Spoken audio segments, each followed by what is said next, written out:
La deuxième histoire que je vais vous raconter, c'est l'histoire de George Bush, le président américain. Voilà un jour George Bush qui meurt. Et il va tout droit en enfer. Et dès qu'il arrive en enfer, il est accueilli par Satan. Et George Bush qui voit Satan, il lui demande où est Ben Laden. Et Satan lui dit Ben Laden n'est pas ici. George Bush qui dit comment il n'est pas ici? Je l'ai envoyé ici avec mes bombes. Satan qui dit il n'est pas arrivé. Alors George Bush est très inquiet. Il s'est dit si Ben Laden n'est pas ici, c'est qu'il est encore dans les montagnes en train de préparer un coup contre les Américains. Alors il dit à Satan, Satan, laisse-moi donner un coup de fil. Satan qui dit non, hein, ceux qui sont ici ne téléphonent plus là-bas. S'il te plaît, Satan, sois gentil. Hein. Juste une minute, s'il te plaît. Il faut que je dise aux Américains, ils doivent être vigilants. Tu vois bien que Ben Laden n'est pas ici. Satan qui lui dit, vas-y, mais sois bref. Et il prend le téléphone et il appelle les Américains. Il leur dit, Ben Laden n'est pas ici, soyez vigilants là-bas. Et il dépose le téléphone. Dès qu'il a déposé le téléphone, Satan lui tend la facture de la communication téléphonique. Et vous savez combien il lui demande? 10 millions de dollars. George Bush qui dit, quoi? Je parlais pendant 1 minute seulement et tu me demandes 10 millions. Satan qui lui dit, ah oui, les États-Unis, c'est pas la porte d'à côté. Hein. Allez, tu payes.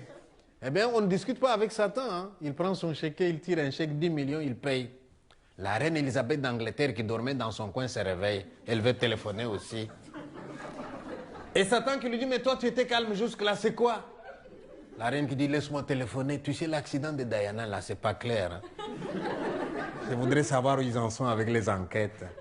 Elle prend le téléphone, elle aussi. Elle parle pendant 2 minutes. Dès qu'elle a fini, facture 10 millions de livres sterling. Mais Satan, t'es pas gentil, hein? Satan qui dit, je n'ai jamais été gentil, moi. Allez, tu payes. Elle prend son chèque, elle tire un chèque, elle paye.